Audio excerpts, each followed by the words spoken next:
For some reason, Dr. Jill gave Kamala's husband mouth to mouth, and he wasn't even unconscious. Makes you wonder about the state of their union. We'll be right back. As for the whole affair, what was once a unifying exercise is now just a batting cage for political campaign rhetoric. And it's done in a way that's less real than Madonna's face. I don't know who she thinks she is, but I do think it might be someone with real power, and it shouldn't be. She's another Hillary Clinton who thinks it's a co-presidency. There was news that got recirculated this week. It actually was broken by the Washington Examiner in January of 2022 that she wanted her own Hail to the Chief song, and it happened. It's called Fanfare for the First Lady, and it was being played for her over and over. Greg Gutfeld and Megyn Kelly totally ripped into Jill Biden, saying her speeches were awkward, her kindness felt fake, and she's just pretending to be important. They said no fancy dress or media love could save her, and now her image might be ruined for good. You know who just stunk up the View. The Bidens joined the View this morning for the entire hour. The audience was caught off guard, but knew something was up when they saw a dozen Secret Service agents and 2 embalmers. The Washington Examiner reporting that the Marine Corps band was instructed last fall, they wrote, to come up with an entrance theme for the First Lady, that the band now has in its repertoire an original composition titled Fanfare for the First Lady. The song, according to their source, is an original composition, and it's essentially Jill Biden's personal Hail to the Chief. This has caused, they report, amusement and confusion within the band, with some remarking that in the many years they've played in the group, this is the first time the group has had to provide the First Lady with an exclusive entrance. If you're having fun watching this, then go ahead and tap that sub button and ring that bell. So Greg Gutfeld walked up like he always does with that little smirk that means someone's about to get roasted, and guess who it was? This time, Jill Biden, the one who loves being called doctor, even though it's just a degree from a community college, and Greg was not gonna let that slide. He looked at her like a lion about to pounce, and once he saw the weak spot, it was game over. When he was just 15 and she was 39, a teacher at his school. That's a difference of 24 years between a kid and a middle-aged lady. Goes to show the difference between their first lady and America's previous one. In France, it's the elder who dishes out the abuse. He started by asking how Jill ended up pretending to be a first lady while acting like some fake professor. Gutfeld joked, "She's the perfect symbol of today, where style beats substance, and the way she clings to that doctor title made him laugh like he just read something silly about salad force." It's a terrible song. Listen to a little bit of this.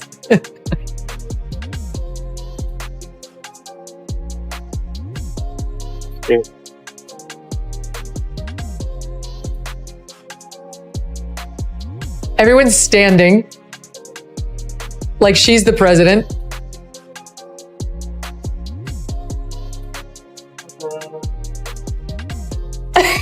Literally sounds like something my 5th grade band could have played.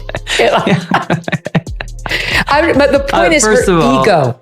Her ego. Yeah. To Greg, Jill Biden wasn't just riding on connections, she was like the poster girl for the everybody gets a trophy era. He said her biggest career moment was getting claps for reading a speech that felt like it came from a fortune cookie, and he didn't even have to mock her voice, he just let her background do the talking with his sarcasm. Response to these allegations, are these sources wrong?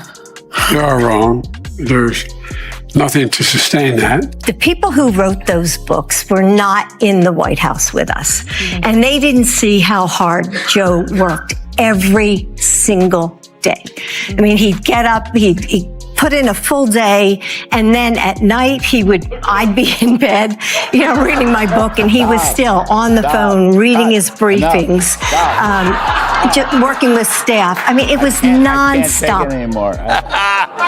He went off about how she walked around on TV like some big education expert while kids' test scores kept getting worse, like someone forgot to flush the toilet, and Greg thought it was straight up comedy. That Jill talks about reading and writing while her own husband can't even say his name right. He couldn't get over how funny and sad it all was, like only a country this mixed up could come up with something that crazy. It's the same thing that makes her insist on being called doctor, Even though she only has an advanced degree in education, she is not a medical doctor. The same thing, this necessary buildup of her ego that insists on that insists on a song and the trumpets, and that insists on her frail, non-compos mentis husband staying in the presidency, even if it means he will exit the public stage in humiliation. Then Greg joked about her outfit, saying she dresses like she shops from a costume sale with shiny dresses and cringy suits, and while that was funny, he said the real joke was how she acts like she's running the show, calling her the babysitter, the puppet master, the one guiding Biden who mixes up his own granddaughter. Greg laughed, saying if they had a kid leash, Jill would be holding it, and while the country was a mess, she was busy on TV teaching how to say quesadilla like that mattered. He said, "She's not evil, just a shiny distraction who looks smart till you read the fine print." Count the anyways.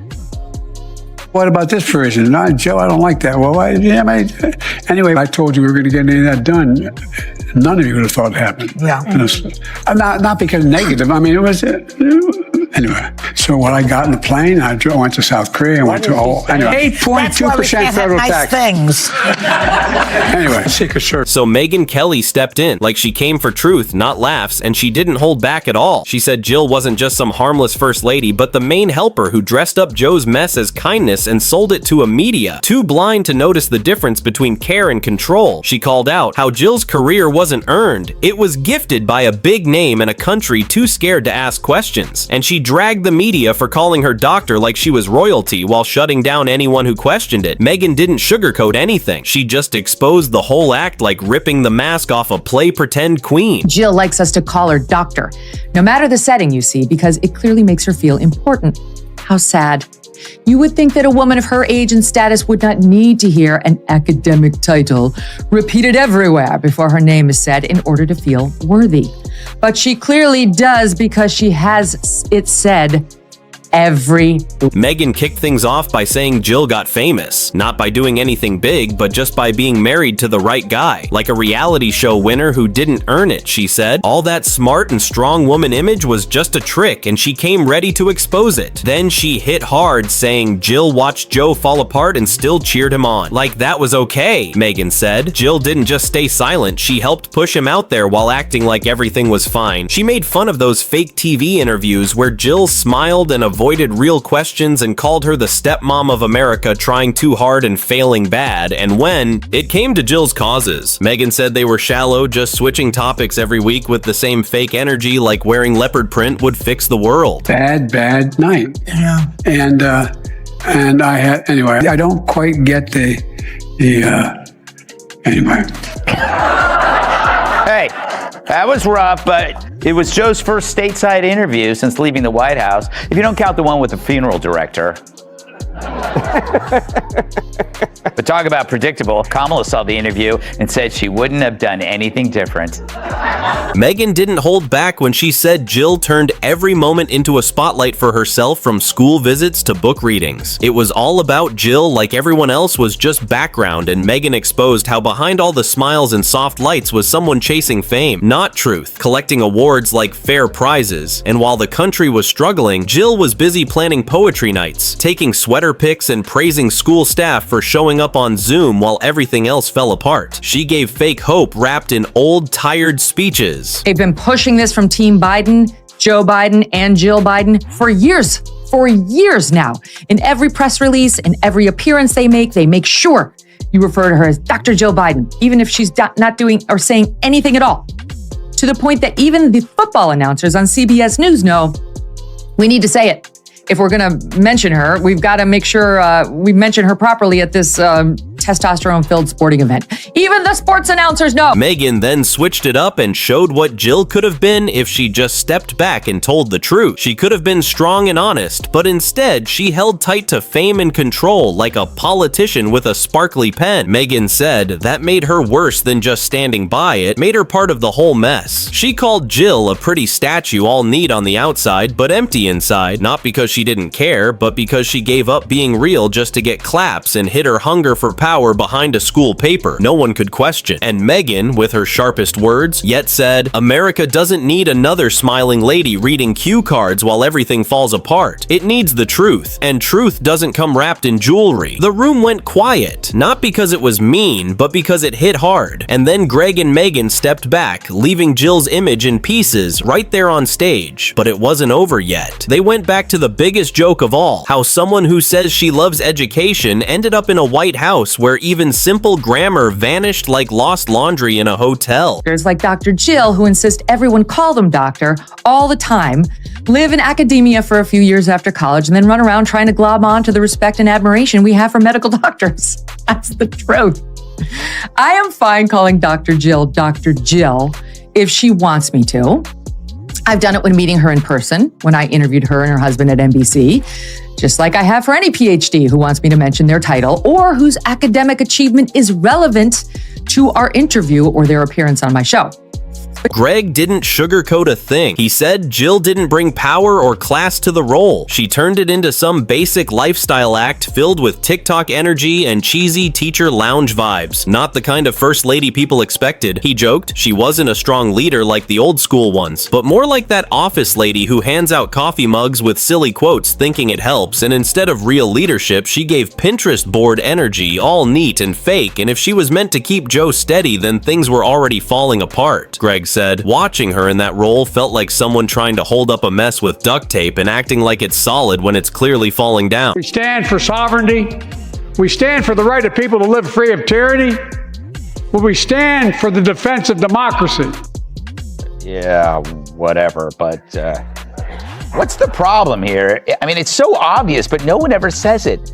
No one talks like this anymore. Our so-called leaders still sound like they're emoting to their audience like they're at a train stop in 1860.